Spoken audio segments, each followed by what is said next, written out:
Нова фаза од војната на Блискиот Исток. Израел и Иран почнаа со напади врз енергетската инфраструктура. Ирански дронови и ракети го погодија Рас Лафан, клучна постројка за преработка на природен газ на Катар и главен дел од економијата на земјата.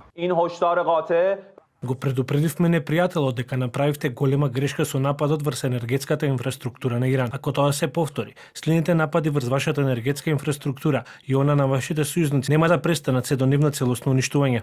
Предизвикана е голема материјална штета. Катарската влада нареди прекин на работата, а како одмазда ги прогласи воените и безбедносните аташеа на иранската амбасада за непожелни лица и ги протера од земјата. Иранските дронови не ги одминаа ниту Кувајт, Саудиска Арабија, Абу Даби. Кувајтската влада потврди дека две од најголемите нафтени рафинерии се во пламен по синоќешниот напад и властите во Обединетите Арапски Емирати ги затворија гасните капацитети во Абу Даби откако противвоздушната одбрана соборила неколку летала. Саудиска Арабија го повика Техеран да ги прекине нападите врз соседните држави и предупреди дека ќе има последици. Овој притисок од Иран, морално и политички, ќе му се удри одглава на Техеран. Ние секако го задржуваме правото да превземеме воена акција доколку оцениме за потребно. Американскиот претседател Доналд Трамп пак се закани дека САД ќе го уништат иранското гасно поле, Јужен Парс, доколку Иран повторно ги нападне катарските постројки за течен природен газ.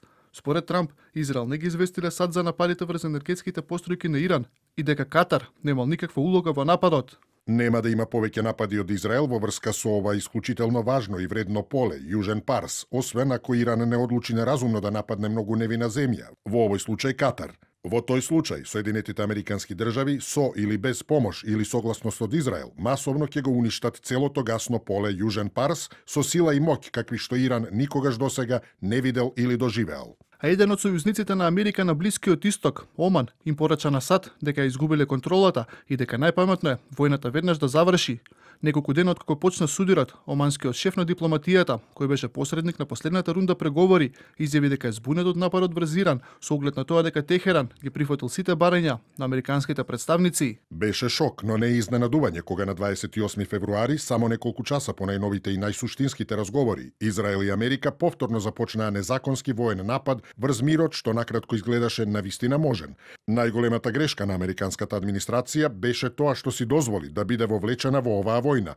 Ова не е војна на Америка и нема веројатно сценарио во кое и Израел и Америка ќе го добијат она што го сакаат од неа. Војната се повеќе се засилува и во Ливан. Бројот на загинати полека стигнува до 1.000, а Израел продолжува со уништување на цивилната инфраструктура долж границата меѓу двете земји. Ескалацијата започна на 2 март, кога Хезболах се вклучи во војната меѓу Иран, САД и Израел. Израелската армија почна масовна воздушна кампања и копнени операции. Во меѓувреме, Меѓународната организација за миграција предупреди дека постојано расте бројот на лица кои го напуштаат Либан поради секојдневните бомбардирања.